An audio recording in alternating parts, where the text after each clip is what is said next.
Hello, beautiful souls. Welcome back to the Luminary Podcast. I am your host, Annie Perry, professional psychic channel, seer, interdimensional being of light, manifestation and spirituality, coach, teacher, all the multidimensional things, just like you.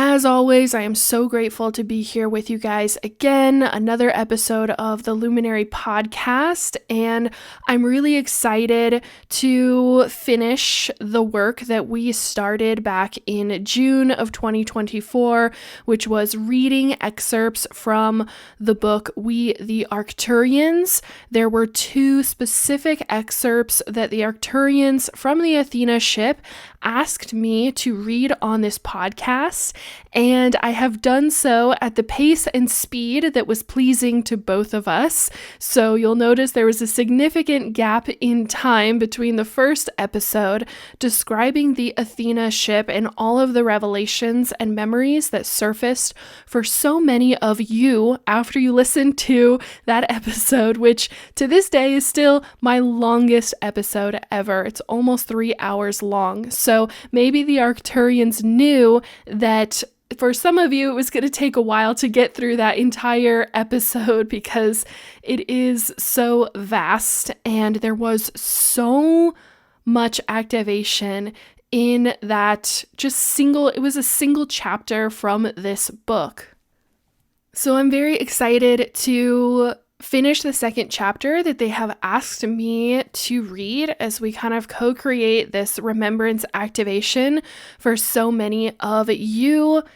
And I do not know if there will be chapters in the future that they ask me to read, but at this time, this is the final one. And it is so interesting. I have no idea what all of the codes and transmissions and activations that are embedded in it for each and every one of you. But I know that for me, as I flipped through this book, and I do this with a lot of developmental books, a lot of teaching books and channeled transcripts, I flip through and I sort of land intuitively on the section that is meant for me and that's going to give me the most activation where I'm at in my journey of consciousness. And this was one of those chapters for me that I just immediately felt drawn to. I read it in one sitting very, very quickly. It's shorter than the other chapter that we read on the Athena ship, and it describes life on Arcturus. And of course, for me as an Arcturian far from home on a direct mission for the Arcturians, it just felt like there was so much memory and so much longing to return to Arcturus and to my people. And of course, you are also my people, and so I'm delighted to be here with you. But I think every starseed can kind of resonate with that feeling of longing for home, longing to return to a place from whence we have come. And for many of us, it's a place that we haven't actually been to. It's a place that we are going. So many of my lifetimes with the Arcturians have actually been exclusively on ships or in the Orion constellation when they first started to work in the Orion constellation. And I have actually not, if you were to unfold my lifetimes in linear format through my own journey of consciousness, I've actually not had incarnations on Arcturus yet. Those are all in my future, in quite a distant future too. But because there truly is no time or space, my soul resonates with those future lifetimes just as much as it does with my past lifetimes. And so I'm excited to be here on Earth with all of you guys. I'm excited for this project. I'm excited for my future project with the Pleiadians that kind of comes immediately after I'm done here on Earth. And then I'm excited to continue my journey of ascension for millions of years, literally for billions of years, but for millions of years with the Pleiadians before returning to the Arcturians and getting to enjoy some time with them in a even more ascended state than what I am currently experiencing.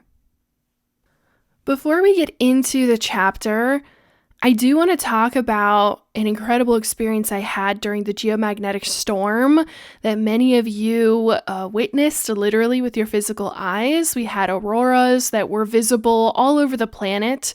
So as I'm recording this right now, it's the middle of October, and just last week we had different geomagnetic storms leave the sun. It takes a couple of days for them to reach Earth. And so a lot of us who watched the different solar flares and the Schumann resonance, we're kind of watching and, kind of dialing in of when it was going to hit the planet. And we had 2 beautiful days of these solar flares hitting the planet, such high frequency, so much bliss frequency.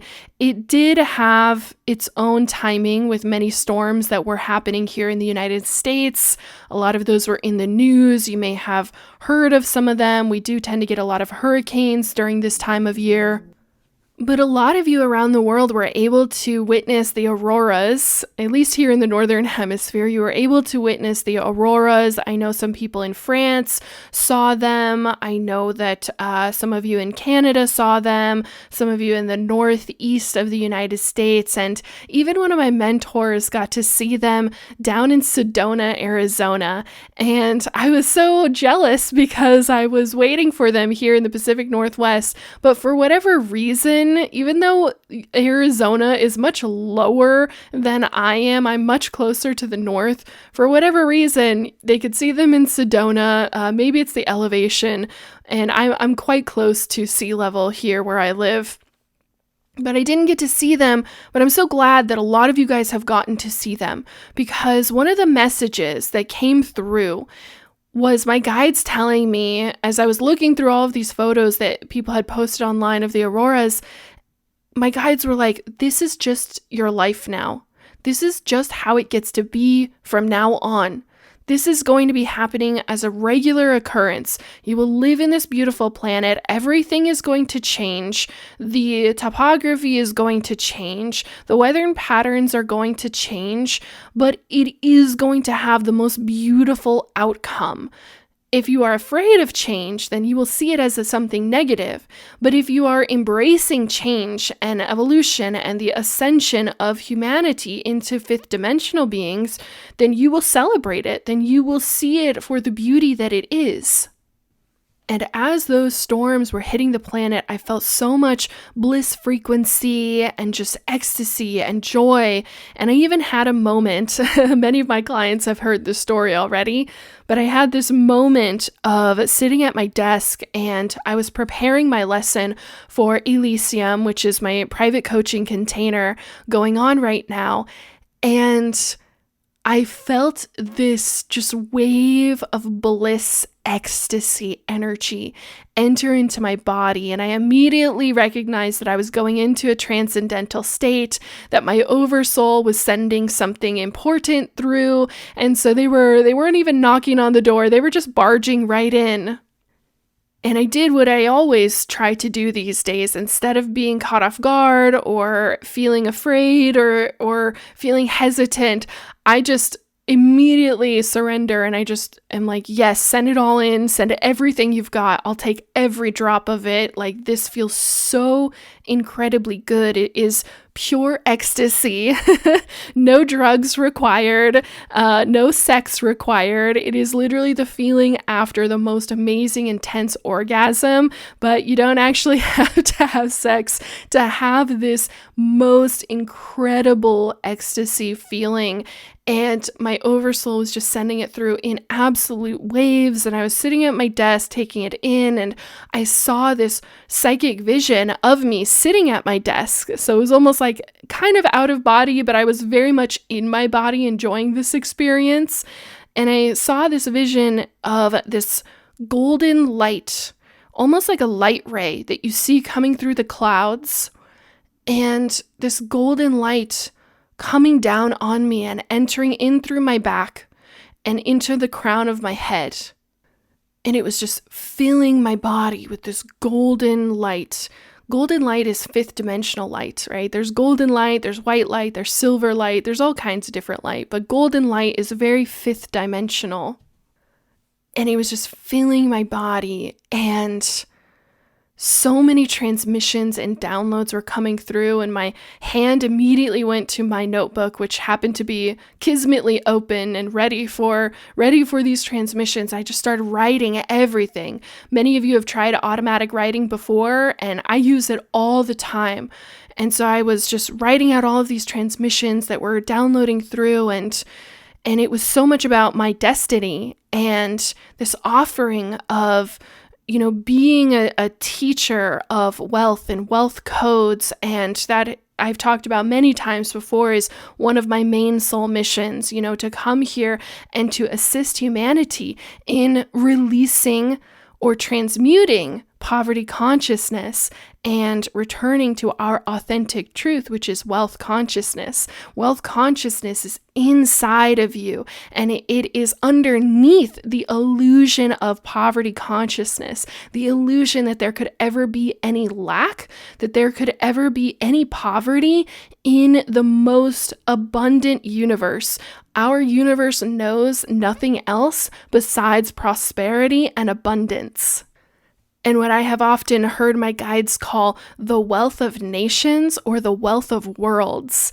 And it just means wealth that is so beyond an individual that you would consider it, the trillions and trillions that move through nations, or the whatever is beyond trillions that moves through entire worlds, entire planets, entire species, entire civilizations, wealth that is so beyond the individual's comprehension.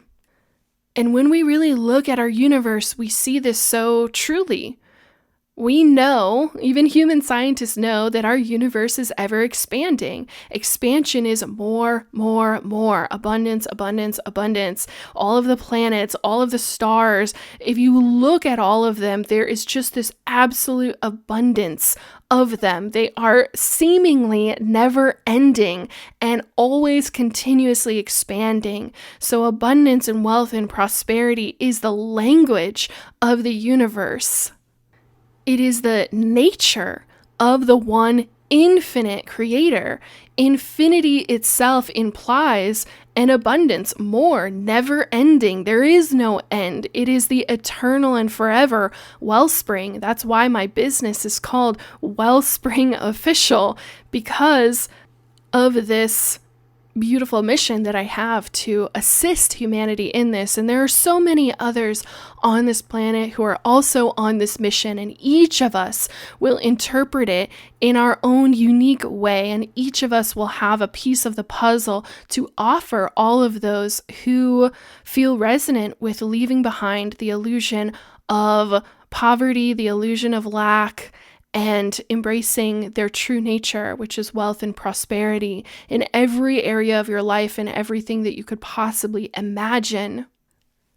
So I'm sitting there at my desk and I have all of these downloads coming in, and my oversoul just saying, like, you are a wealth bringer, like this could be your destiny. This is an offering. This is a potential. This is a possibility. This is something that you wanted us to remind you of while you were inside of the incarnation. And now, because of free will, you even though you signed up for it, even though you said yes to it before, you still have to say yes to it again.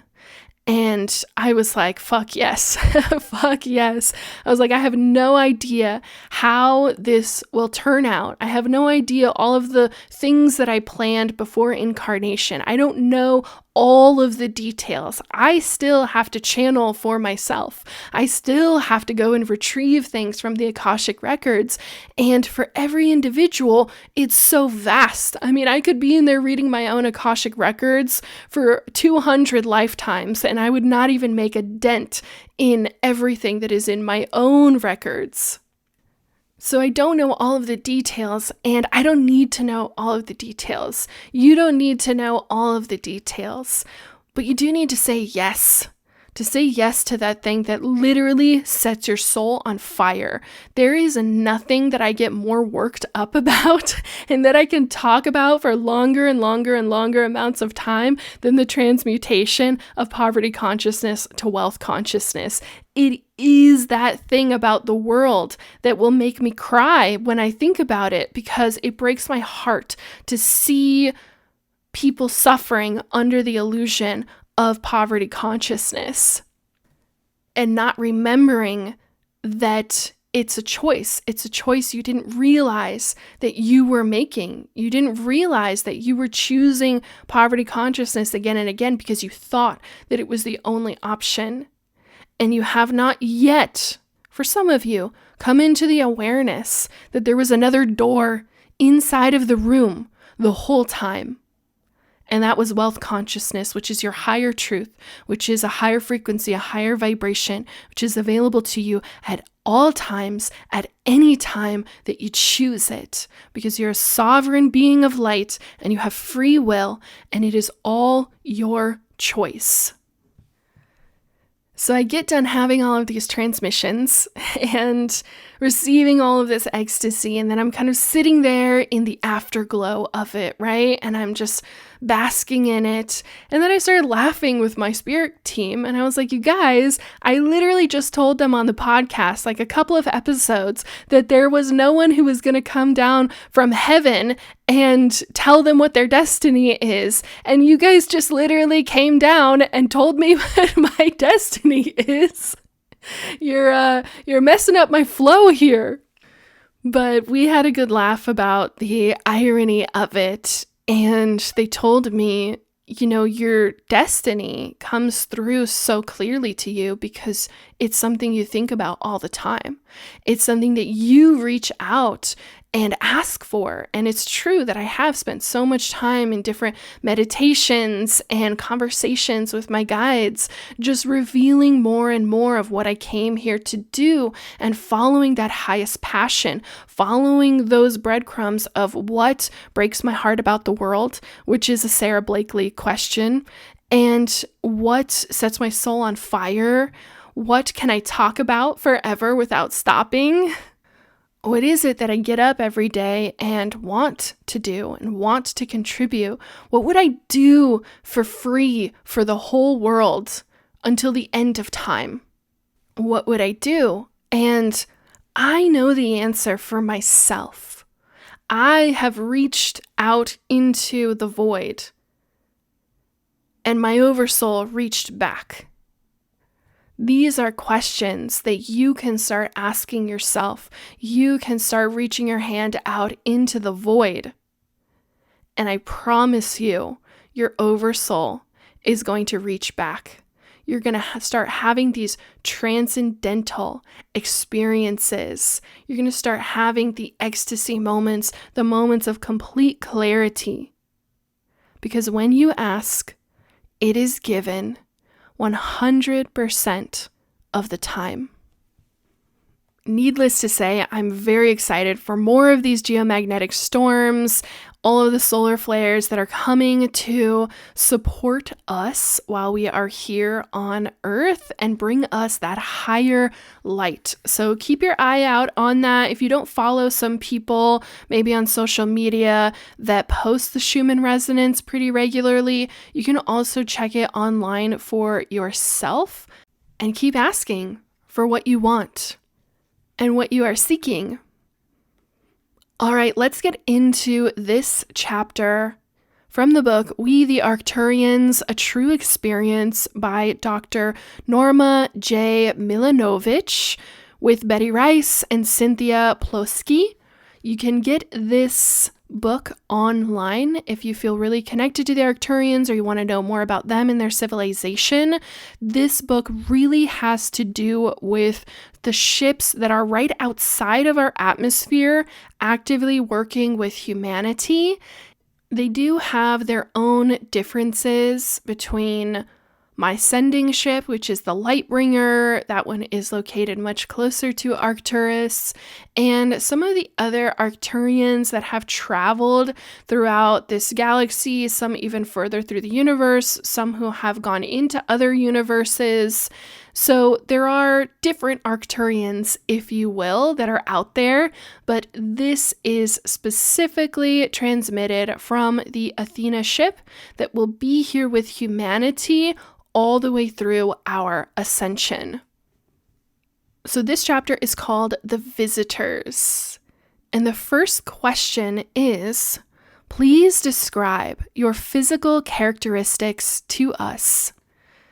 And the Arcturians answered, we would not win any beauty contests on your planet according to your standards. We are short, and you prefer tall. We are about 1 meter high, according to your measurement. We are also very wispy and very slender. Perhaps we would win points there. As we are on the leaner side, we prefer to be called a finer species. We pride ourselves in our appearance. Although we all look very much alike, we have chosen this mode, for we are past the pettiness of comparison. Since we understand the holistic concept of God and the universe, being different no longer appeals to us. Our skins are a greenish color, but that is actually a lie. In terms of the wavelengths that the Earth is able to perceive, some say we are of this color, but in the galaxy, we have a color that does not register on your planet. We also have 3 projectiles for our locomotion on the arm that extends by our side. Those are fingers, just FYI. We find these more functional than the many appendages that Earthlings have. Perhaps you will ask about this at a later time. In the area of the face, we have 2 very large almond-shaped eyes, and it is these areas that sense the light frequencies that we work with so often. Is there anything more that you would like to know? And of course, they asked them to clarify what you meant by projectiles and appendages. This is so funny because galactics, and really when you're channeling any entities in higher frequencies, they love to be extremely precise with their language. So they answered, what we were referring to was the area of the human hand. We do not speak in these terms, but we mean the same area of the body. The appendages of which we spoke referred to the fingers that you use to handle and grasp objects. We have only 3, for we do not find that we need any more. Our 3 projectiles are such that they respond to the physical maneuvers of the body, and also those of the mind. We can defy gravity if we choose to do so. Therefore, with the powers of what you would call our minds, but what we would call the central force, we are able to move objects with our minds, synchronized with the motions of these appendages.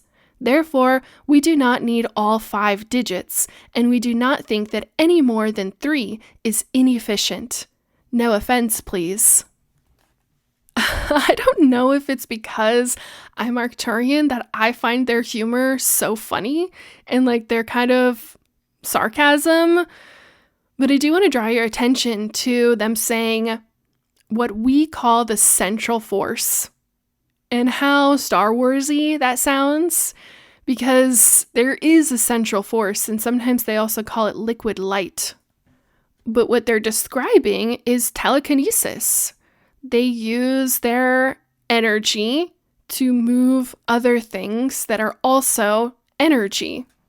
Even though those items that they move around, including their own bodies, might be perceived to be physical objects.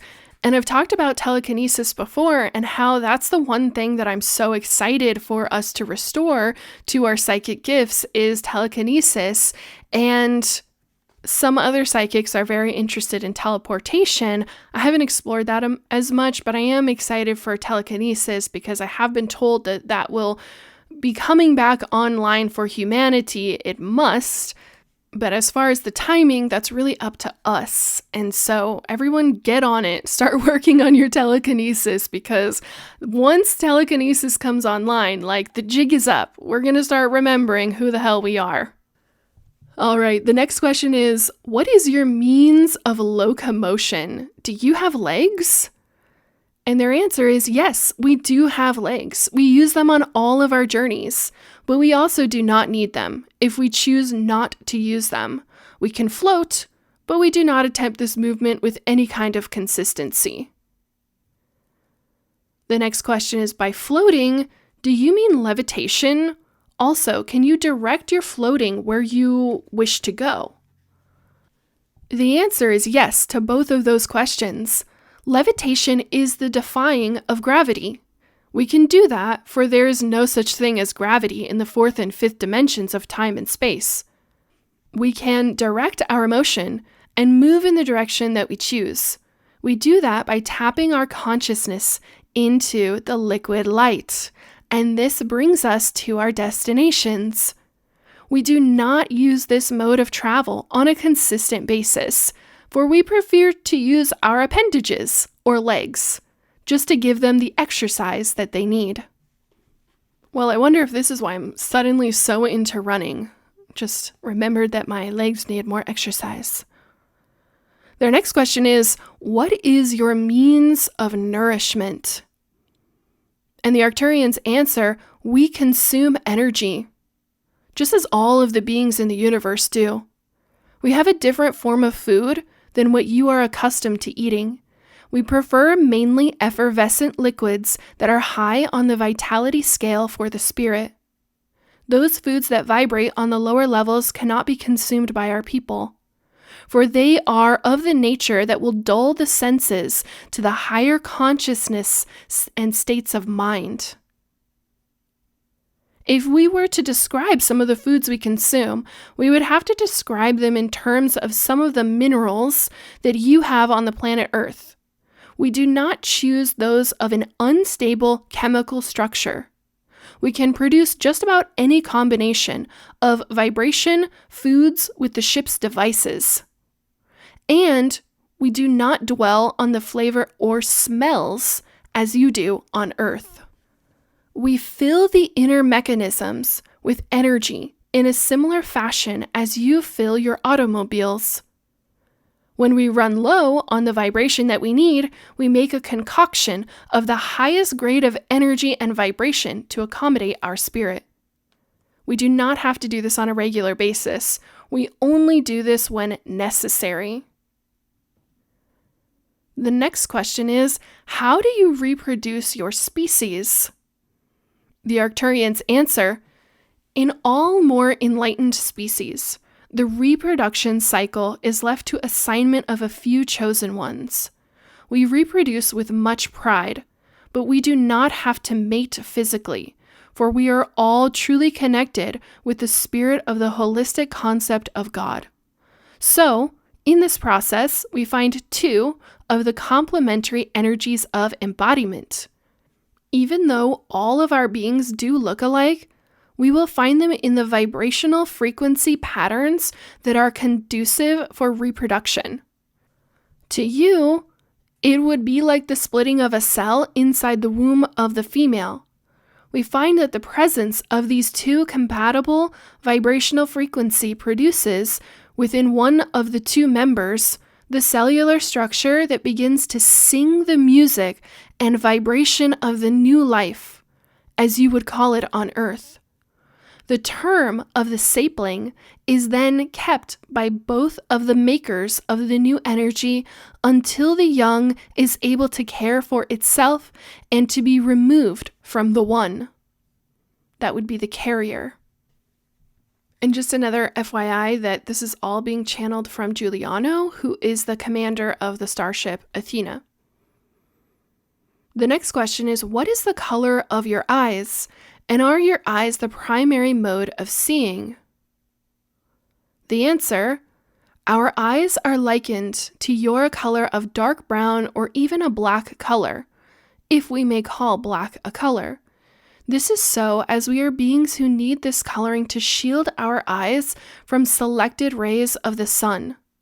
These are shields, so to speak, which filter out certain rays of energy that can actually hurt our telepathic abilities. Speaking of telepathic abilities, that is our primary mode of seeing. Our eyes are the secondary source for input. The eyes have another function. They are sensors for the spiritual nature of our beingness. Our eyes act like sensors and can weed out the lower vibrational senses and energies that can affect our qualities. They are the windows to the soul. Have you not heard that statement on your planet as well? The eyes do serve a dual purpose in the visionary realms. They have the quality to act as the optical nerve for depth and character perception. This is accomplished through moving another sensor behind the wide coloring of the eye that you would notice. It is this inner sensor that can perceive distances in very minute detail and then transmit other data back to our central nervous systems about the quality and character of that which is being perceived. Another function is that the eye has the capability of being in 2 or more places at one time. This means that we can focus our inner and outer vision at the same time, and this then aids us in our telepathic abilities. The inner sensor that is behind our outer layer is the one that connects with the inner reality. The outer lens and coloring is what perceives the energy and density of that which surrounds the inner reality. So I just want to add that we as humans kind of experience something similar. You can be talking to someone and then you notice that they're not paying attention because you're looking at their eyes. And then you ask them like, hey, where did you go? And it's like they actually went with their inner reality to a different location, but they were physically here. Another example of this would be when we perceive something as over there. Maybe you're driving your car and you're trying to go to a certain destination. You're literally pulling yourself to the destination that you see with your physical eyes. Your eyes are allowing you to be over there, drawing your physical reality to that destination. What the Arcturians experience with their eyes is much more energetic. Their inner reality is completely understood as an entire world, and then the outer reality as a projection of that inner reality. Some of us humans are coming to understand that as well. And I've actually had many conversations with my own Arcturian guides on the Lightbringer about how my vision is changing so much, and me being really freaked out to lose my vision. And they're like, you're not going to lose it. It's just changing because you actually use more of your inner reality than you ever did before. You're no longer under the impression that your outer reality is more real than your inner reality. And I find myself just using my physical eyes so much less than I ever have before. All right, moving on to the next question. Do Arcturians have a heart? And what is the nature of your metabolism? The answer, yes, we do have hearts. This is one feature that is consistent with most of the beings in the universe. Although this is the reality, many species use their hearts for different purposes. In our case, we have a function of our hearts that is similar to yours on Earth. We have a mission to the planet Earth to teach humans to hear the energy source and the words that come from their hearts. It was in this practice that we first learned to raise our own consciousness eons ago. Now we are here to help you with the same process. The heart holds the answers to the universal keys. It contains the balancing energy of the yin and the yang, or the positive and negative energies. We are of the same kind when we say that our mission is of the heart. We are of the same origin when we say that all of our hearts will lead us back to God. Our role in the reawakening is to teach many of our sisters and brothers on earth to listen to their hearts. That is what we do, and we hope that you too will soon discover the true significance of this action. Our metabolic rate is much higher in comparison to yours. In this higher state of existence, we manage to find much more enlightenment in our everyday affairs. This reflects itself in our health, appearance, and lifespan, and also in the delivery of our telepathic abilities. You on Earth will find that your metabolic rates will increase as you progress to arenas of higher states of consciousness. This does not necessarily mean that you will have higher blood pressures or that you will be diseased. In fact, the opposite is true. What does occur is that the new lift of life that comes from this awareness will bring to your physical bodies new states of renewal and spirits. And you will feel this lift right to the bottom of your feet. At this time, you will begin the movement of locomotion and will float, just as we are able to do. I love the jump from metabolic rates to levitation. It's like, yeah, your metabolic rate is going to increase, and pretty soon you'll be levitating. At this time, I will not pretend to understand how that is going to work. We're just gonna roll with it. We're gonna roll with it. Metabolic rates equals levitation. All right, next question is, what senses do you have that we do not have? The Arcturians answer, in addition to the inner eye, we also have one for hearing. One of the weaknesses we perceive in the human race is that they do not know how to listen.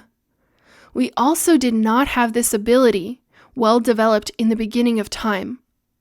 But over time, we managed to strengthen this inner sense through discipline and dedication, and have developed a sense of hearing that transcends even our telepathic abilities. When we are using it, we can hear sounds that are out of the range of normal hearing. We can hear sounds from the 5th dimensional level and above. Only certain of our species, however, have developed this sense to that level. It is indeed a sense that is the next one for Earthlings to encounter. We see many make the effort already, as we have seen on the horizon a pattern of similar development between our two civilizations. Another sense we have that you do not have is that we can sense with the backs of our heads.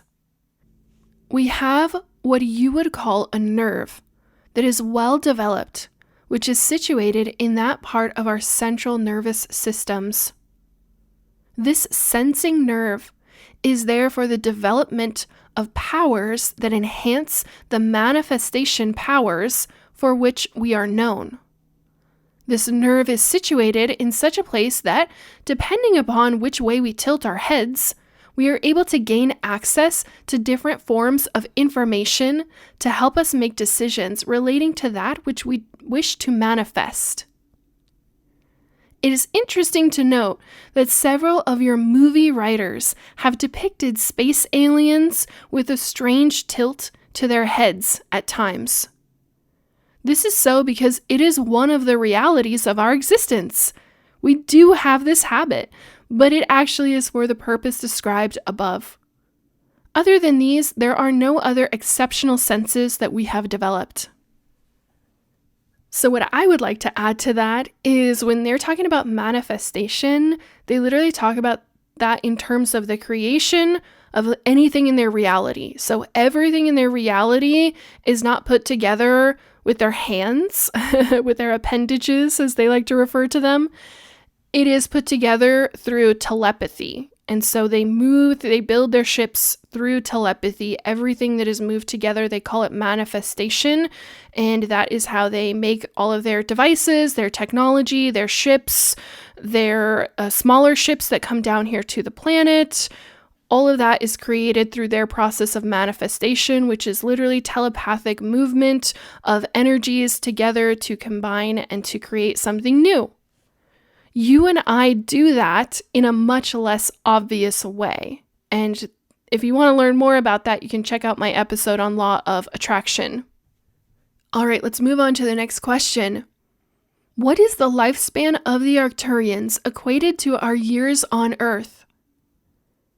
Their answer, in terms that you are familiar with on Earth, we live much longer than you do. The average lifespan of our species is approximately 350 to 400 of your Earth years. We are not in the mode of aging, so we do not look at this in the same way you do on your planet. Instead, we have the ability to transcend time and age simply by not acknowledging them. What does terminate our life is the contract that we arrange for our own existence. We find that this is a much more efficient and more important way to conduct our affairs than to wait wondering, will today be the day that we cross over to another dimension or to another side? We anticipate the length of our contracts by the number of accomplishments we wish to fulfill. We measure this by the vibrational level that we are able to attain. On Arcturus, we have no sickness. That was eliminated many centuries ago. We have found we can control our population and our lifespans by planning for the highest in our evolutionary patterns, and we do so with a strict dedication to the highest for all concerned. Occasionally, something will go wrong with the planning, such as the times when some of our spacecraft have crashed on other planets. Under conditions like those, we have no need to fulfill the contracts that we have designed, since conditions of imperfection make it difficult to do so.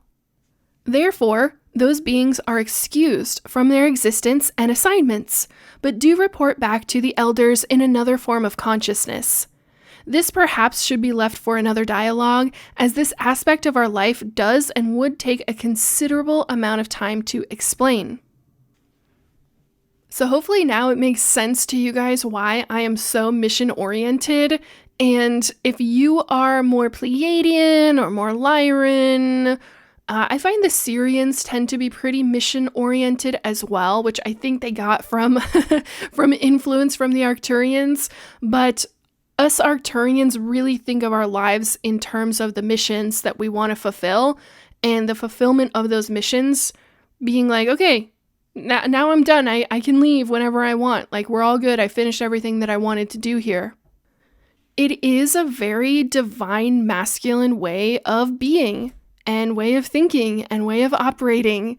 So that's something that I have had to learn for myself here on Earth, is how to relax a little bit more and not worry about the mission every single day of my existence, and remember to take days off and to have fun and to relax and chill. But that really mission-forward approach is very Arcturian, and it's totally okay if you're like, I have no idea what my soul missions are and like, I just want to relax. That's totally okay. You're probably Pleiadian. All right, the next question is, what type of clothing do you wear? The Arcturians answer, we wear very functional clothing. It has the ability to transcend time and space and can manifest in various dimensions. The clothing that we wear when we are away from the planet is usually bluish green.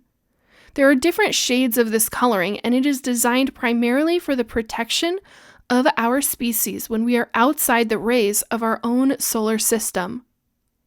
The clothing is of this color because it supports the texture of what you would call our skin. It has the quality, and therefore the ability, so to speak, to prevent some of the sun's rays from your galaxy penetrating our beings. This is necessary because, unlike your planet where the sun's rays support life, in our situation it would actually cause a deterioration of our composition. The form, color, and clothing are all uniform and fit very close to our bodies. This gives us the functional quality of being mobile, while at the same time protected. Our garments fit closely to our skin.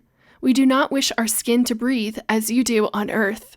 Therefore, this clothing helps to block out this process. We have little to no protection over our hands.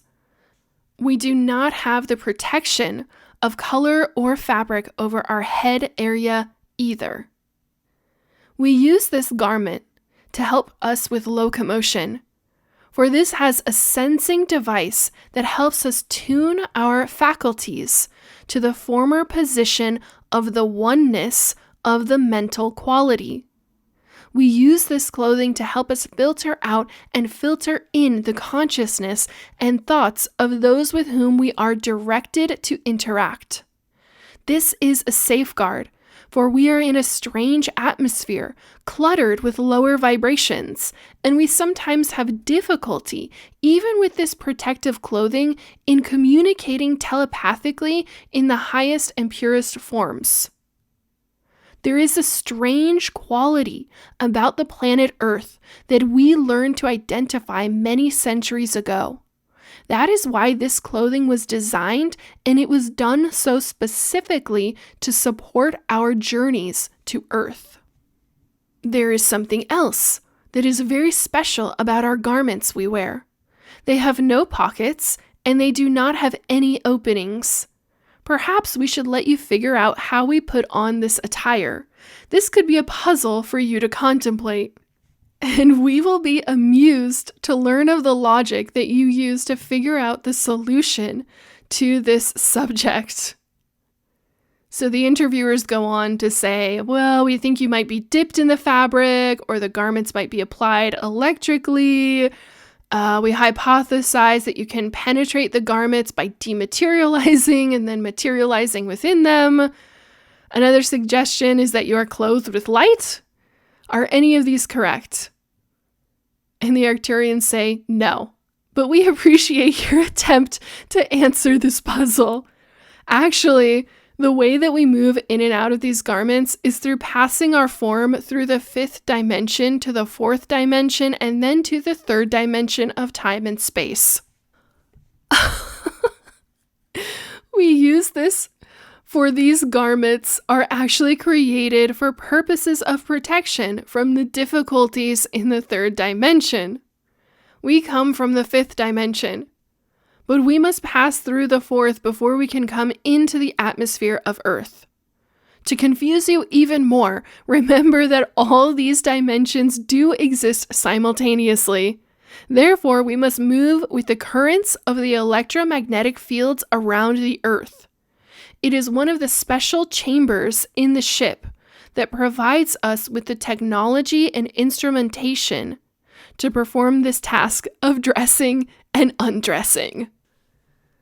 Okay, I still have absolutely no idea how the hell they get dressed or undressed, but I think to our eyes it would look something like dematerialize or rematerializing. Actually, I guess it would be rematerializing, because we can't actually perceive them from the 5th dimension.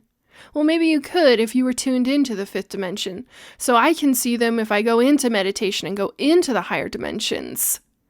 But I guess physical contact here would require them to materialize inside of a lower dimension. And still they're telling me right now that I don't have it figured out. So, all right, moving on. The next question, what do you wear on your home planet? The Arcturians answer, there are a variety of garments that are designed for wear on Arcturus.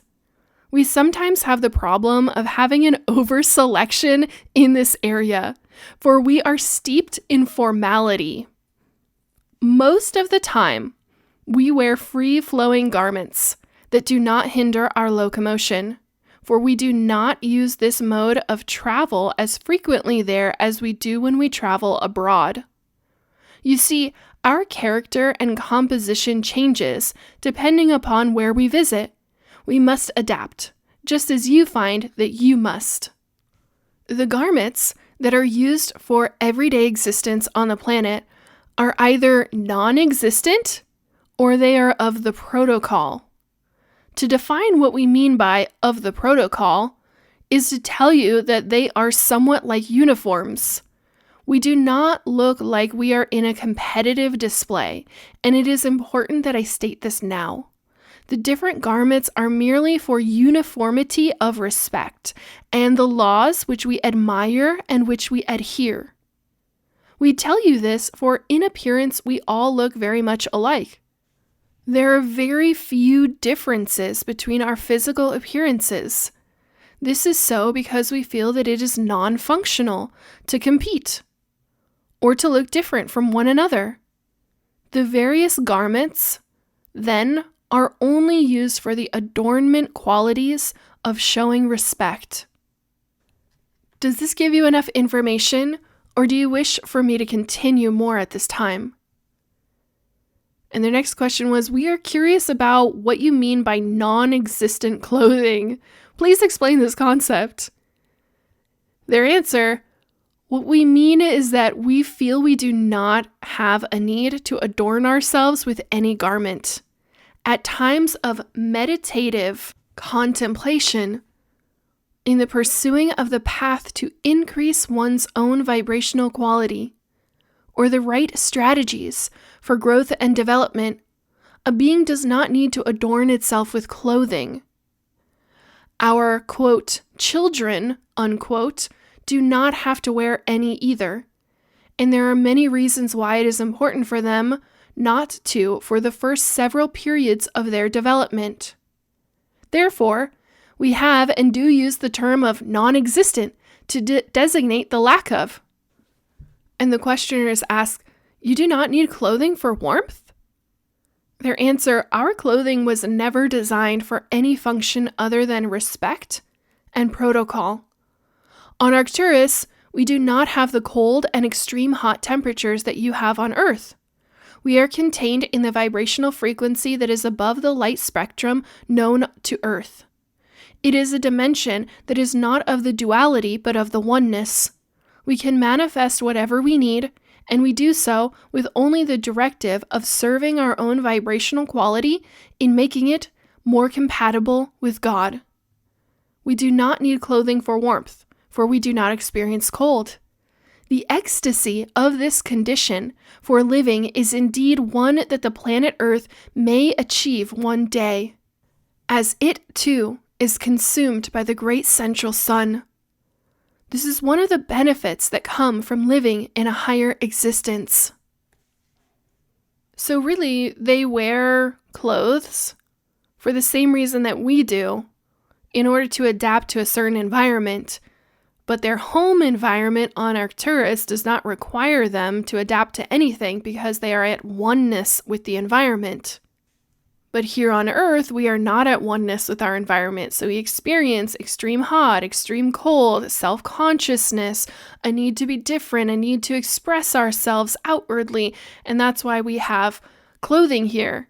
But what I love is they said even though sometimes they don't wear any clothes because it's just not necessary for them, that they do sometimes have a problem of over-selection when it comes to clothing garments. So as much as they talked about not wearing any clothes, don't miss that little part where they said sometimes we have more than we actually need.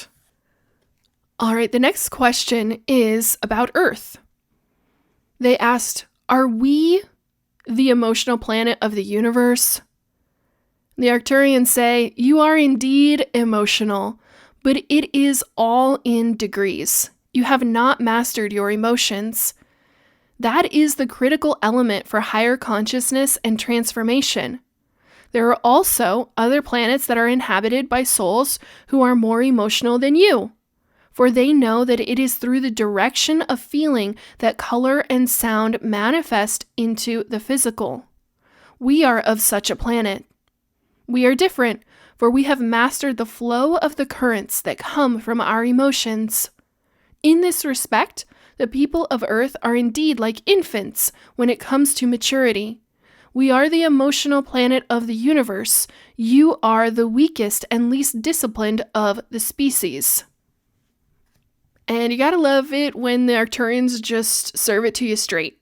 They were basically saying your lack of emotional intelligence is what you have to overcome in order for you to access higher consciousness and have the transformation of ascension.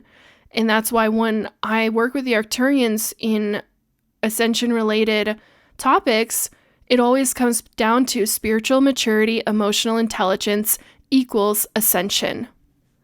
So don't underestimate how much you can work personally on your own emotional intelligence. All right, their next question is, do you have families on Arcturus?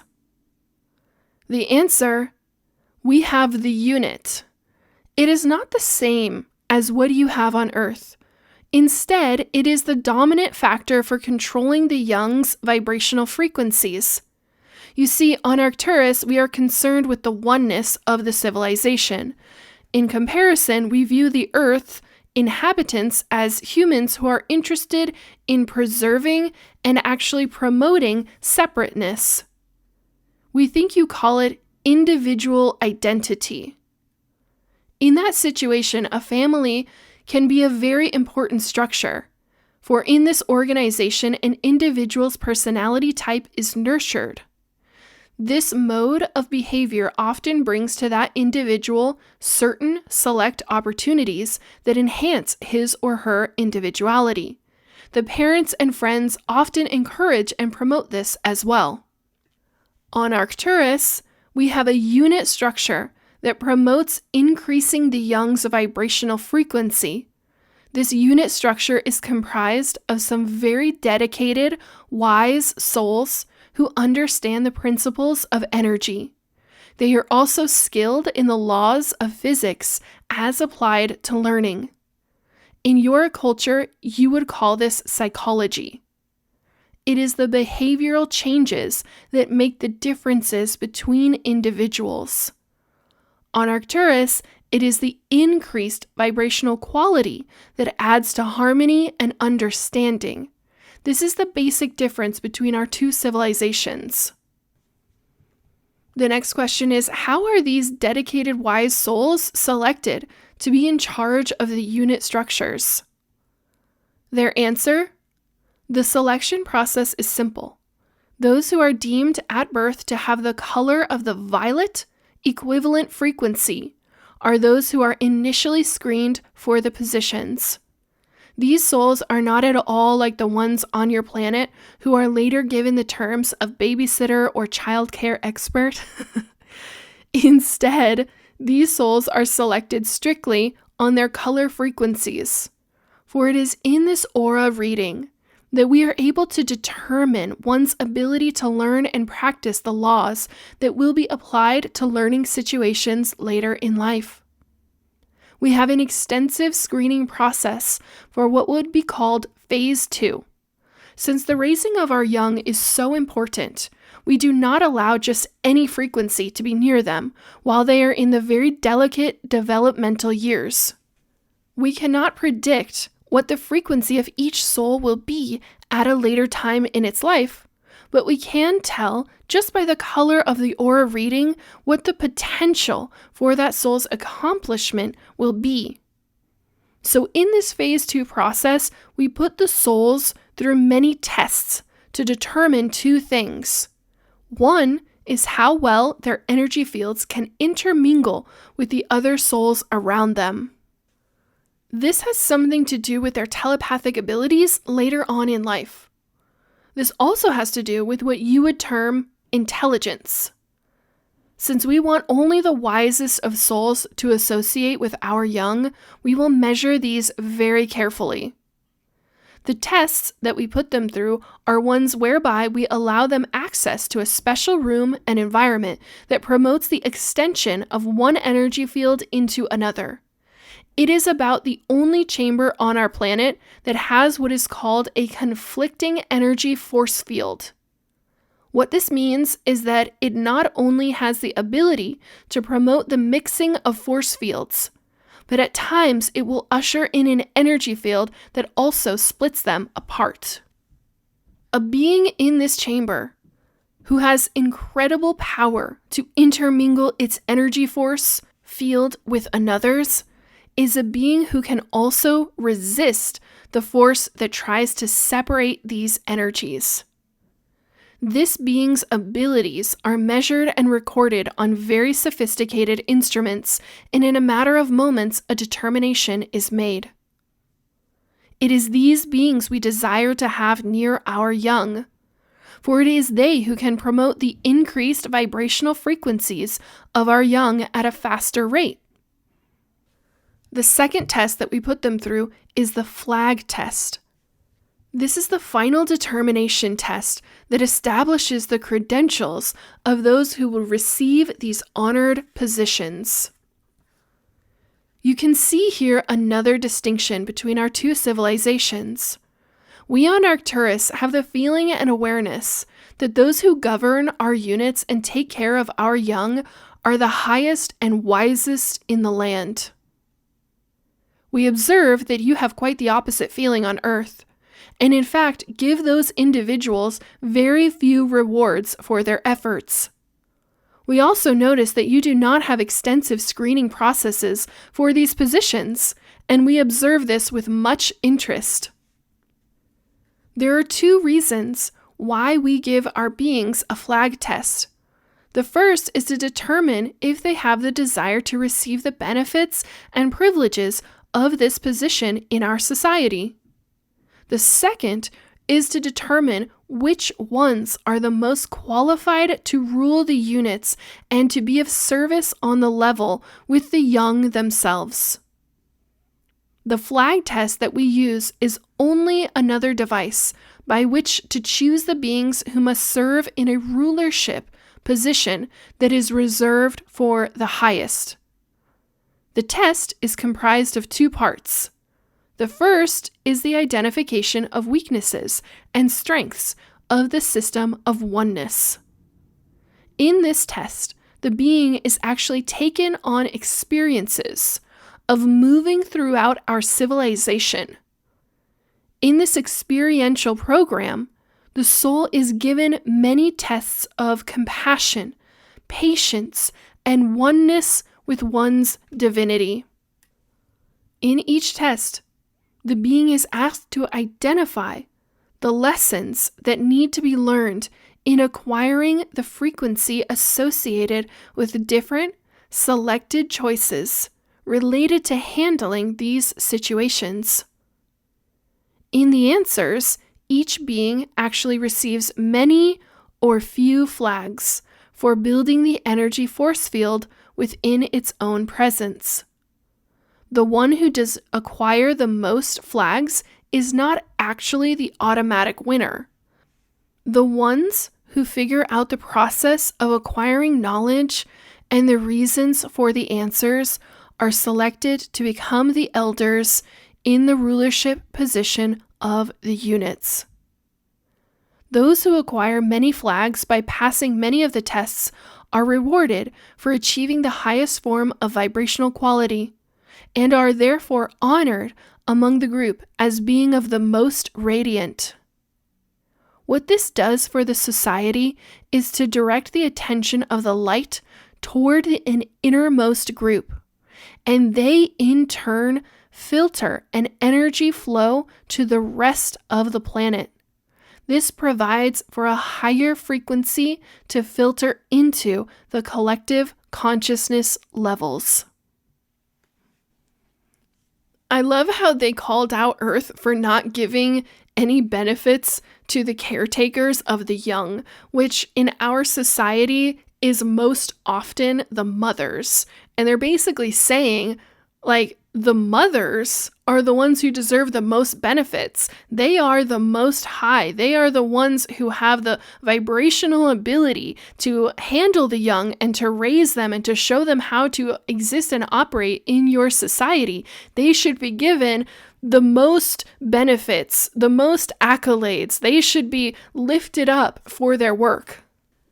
And that is something that I often think about here on Earth, how we do not have the appreciation that the mothers deserve, the ones who are raising the young. And yes, I know there are some men out there, single fathers, some who stay at home dads who do raise their young, but that's a very small percentage. In most of the world, it is the mothers who are raising the young and not getting any benefits or credit from it. Really kind of slapdash told, like, well, you have a vagina and a uterus, so that's your fucking job because they came out of you, so you're the one who has to raise them.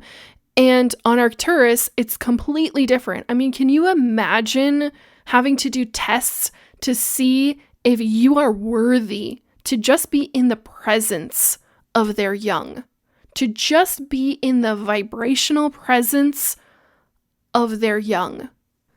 And honestly, I do think that there's something that parents can take from that lesson of having more discernment about who you allow around your children.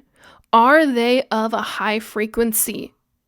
Or are you allowing people with a low frequency, sketchy energy around your children? That was something that happened a lot in my childhood. A lot of low frequency alcoholics, drug addicts, people in and out of jail allowed around me and my siblings, and it had a very negative effect on myself. And I won't speak for my other siblings, but I can see that there were some negative effects on them, especially trust issues of not being able to trust, is someone safe or not? And that is something that I really decided for myself and my own family of my children are not going to be allowed around anyone with a low frequency. I don't need someone with a low frequency mucking up the pure crystalline aura energy of the children that are coming onto this planet. So lots of lessons in there, lots of things to think about. The next question: what type of recreation or leisure do you have on Arcturus? And their answer: all of life is our recreation. We only know the oneness, and not the strife that comes from the duality nature of a planet such as Earth. We do have patterns of mind control and games that we find most enjoyable, for they, when mastered, do give us immediate gratification. We have no need to want, but instead, we do have the need to create. In the mental state of creating, we find that we challenge all, even the elders, by the creative aspects of our lives. You will note that creativity is also one of the mental skills that is being nurtured and respected more on Earth in the last few years. That is why the artists, poets, and the creative geniuses are getting a recognition that they have not enjoyed in a long time. This is by design, for as a civilization progresses, it is automatically moved into this mode of existence, and the mind begins to take more control over the physical. On Arcturus, we delight in all mental feats, and we particularly like to indulge in any kind of creativity that helps our young to excel at a much faster pace. There is a whole area for recreation, as you would call it, that deals with the pairing up of the elders and most gifted with the young, and designing ways to influence the creative mental abilities for those who are destined to be our leaders. Whenever I read that paragraph, I always think of the Star Trek movie where Spock is like, he's like on his homeworld and he's like studying as a young child, and they're just doing all of these calculations and physics and I guess what the Arcturians would call mental feats. It always reminds me of that, and it just gives me a laugh because it really is so different from how we are here on Earth. They love mental games. They love strengthening their mind. They love things that we perceive as puzzles, right? Puzzles, equations, figuring out how things work, probably engineering questions. And That's what they do for fun. I just think back to my own childhood, how I was so different from my siblings that I would sit up until like midnight working on puzzles. And I would just do puzzles, like these huge, elaborate picture puzzles. And I was the only one in my family who had any interest in doing that. And I was obsessed with them. And my siblings just thought I was so weird. I was just a weirdo. But yeah, alien on Earth.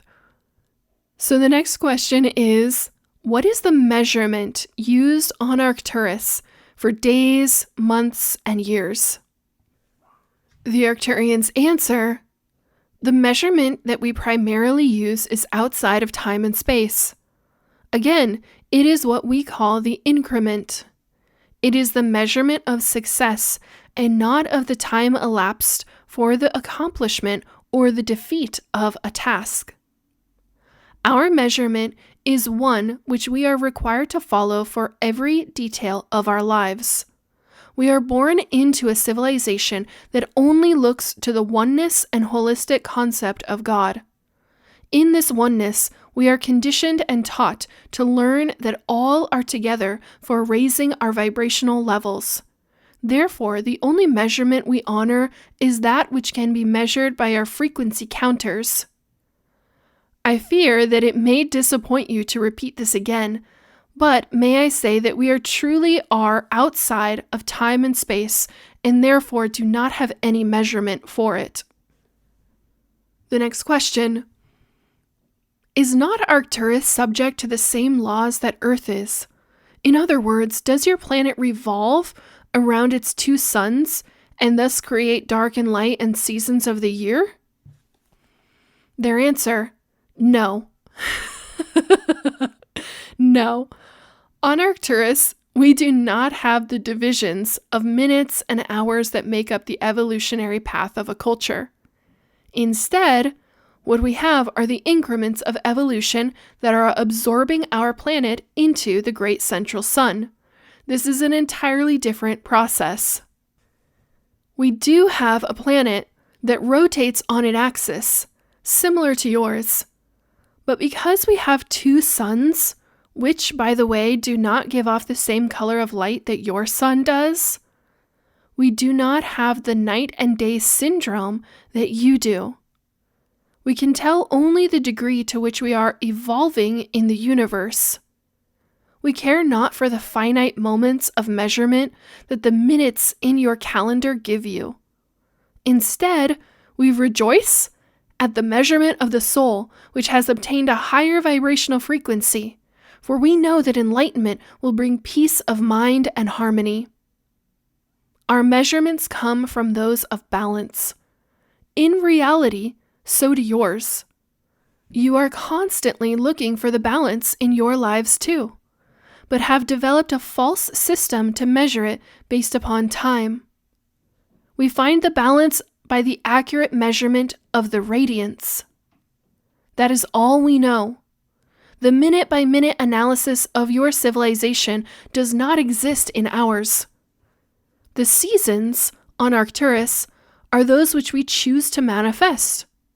We do not have to wait for natural changes to occur and then become victims of these situations. We witness many who perish in your intense spells of heat and cold as though they were not in charge of their reality. We learned long ago that we are in charge of our realities, and we can manifest anything we wish to occur. Furthermore, two beings can manifest two opposite kinds of seasons in the exact moment of time and space. That is probably very difficult for you to understand, but nevertheless, that is the reality on Arcturus. The next question. Please describe the composition of the atmosphere on Arcturus. The answer. Our atmosphere is one which has a reddish-violet light that surrounds the planet.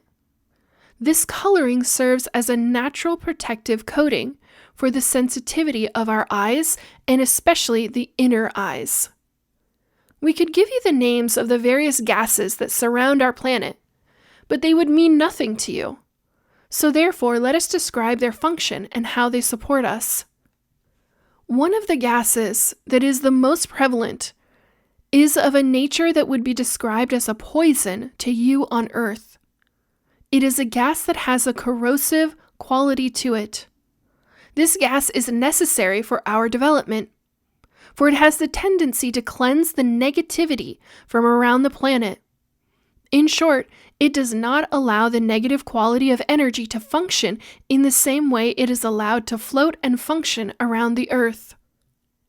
So to us, this quality is not dangerous, but one which we desire the most. A second gas in the atmosphere is one which is watery in nature. But keep in mind that we do not have any water on Arcturus. This gas is similar to a fluid, and it indeed is of a liquid nature. It has the quality of supporting our ingestion processes, and it also does much for the transformational systems we have for changing energy into that which supports our life systems. The third gas that we have surrounding the planet is one which is likened to dust. This gas is for shielding out the rays from the two suns that support life on Arcturus. This gas is essential because it has the qualities that will prevent damaging forms of microorganisms to multiply. We do not want any foreign forms of organisms to invade our planet. And this third gas represents the shield that prevents this from happening. The last gas that surrounds our planet supports what you would call our breathing system. Though all of these gases help support our life forms, we also need a primary gas to sustain our lives. Just as you have oxygen, we have this fourth gas for that purpose. All combined, they produce a hazy environment surrounding the planet. The density, however, is our protection. We are what we are because of the interrelationship of this atmosphere and our planet, just as your air relates to the beloved Earth. We have created that which is necessary to support our existence. You have done the same. In another communication, a being who was proclaimed to be named Ashena gave us this information. This same source of information was recorded in other transmissions as well. And the next question is, you mentioned the word planet in reference to Arcturus, but our understanding here on Earth is that Arcturus is a star. Would you please explain why you call Arcturus a planet? The Arcturians answer, we call the star Arcturus a planet because in our universal language code, the word planet is a symbol. The word planet means, in the symbolic sense, home. It refers to a place of one's consciousness and a state of vibration that is literally transferred into reality for those beings who reside in that space and time. It is the highest of places in consciousness for each individual being to journey, to move to the place of safety and security. It is the situation that supports the learning that one must master on the path to the great central sun. In many ways, our definition of planet is likened to the definition that you give to Earth, is it not? Is this not your home as well? And is Earth not a planet? Just because Arcturus has the frequency that naturally resides in another higher dimension, that does not mean it cannot be a star and a home as well. We use this word freely to designate our home. We share this feeling and the word with you now to expand your definitions of both planet and star. And that concludes the transmissions from the chapter titled The Visitors. I am definitely completely biased in that I love learning about Arcturus. I could read about it all day. I could channel about it. I could talk about it with them all day long and never get tired of it. It is absolutely fascinating to me, and it helps me remember the higher frequencies that I came here to channel into this dimension so that we can ascend out of this dimension into a higher one. Something that I love about the Arcturians is how they're not afraid to call humans on their shit. You know, especially because they have this role of protecting and guiding the earth. And in many ways, they're kind of coaching us as well and saying like, why do you guys do it that way when it doesn't benefit you or your society or your culture at all? And honestly, most of the time, we only change when we get called on our shit. We often only start to see things the way that they really are when we get called out on them and when they're brought to our attention. When you're comfortable, there is no growth. There is no movement. You're comfortable. You're stagnant. You're still. But when you start to get uncomfortable, you start to move. You start to create. You start to change. You start to shift. And I think it's always worth remembering that there is no extraterrestrial species that's coming to save us from ourselves.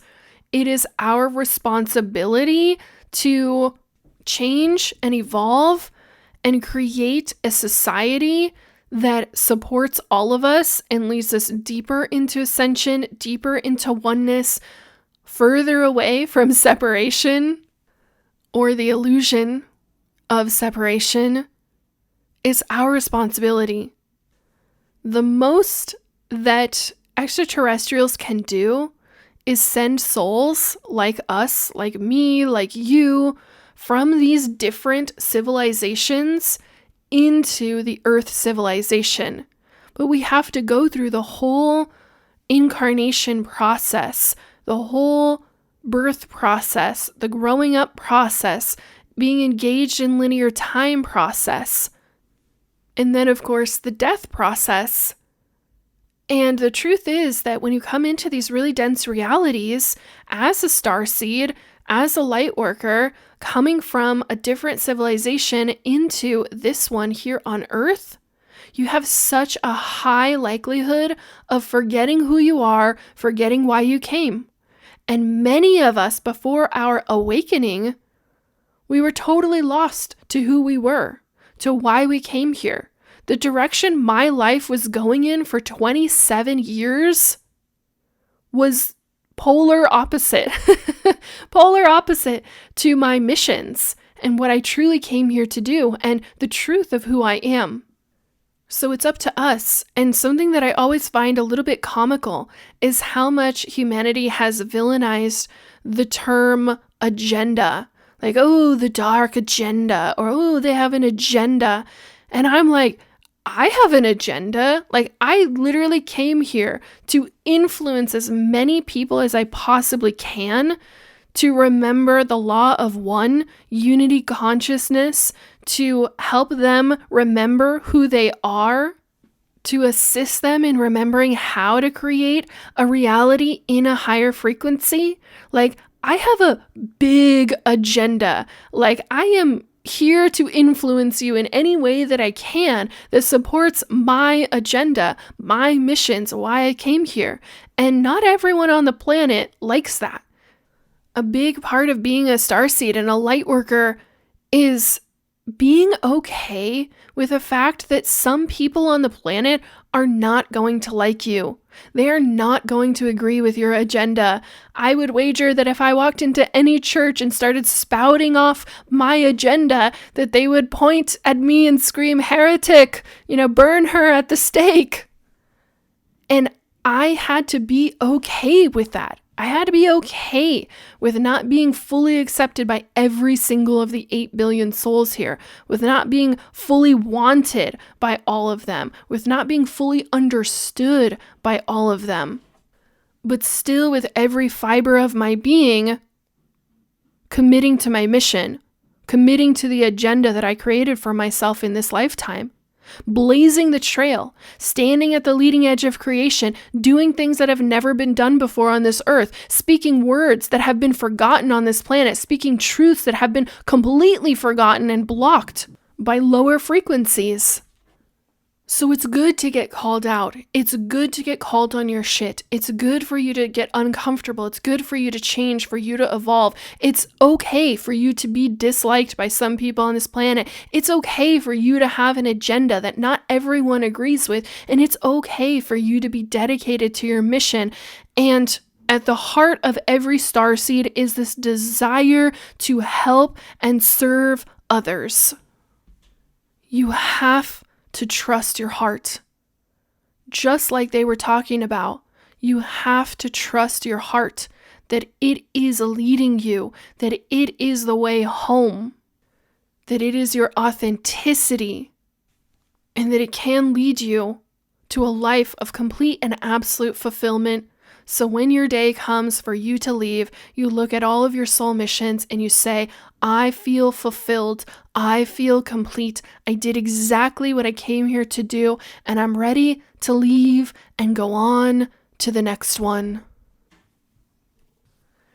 If you enjoyed this episode, it would mean so much to me if you took the time to share it with a friend or to share it on your social media and just put it out there. You never know who is searching for this kind of information and remembrance, what it could lead to in their own lives and their own soul missions. As always, thank you so much, beautiful souls, for listening. You already know that I will see you on the next one.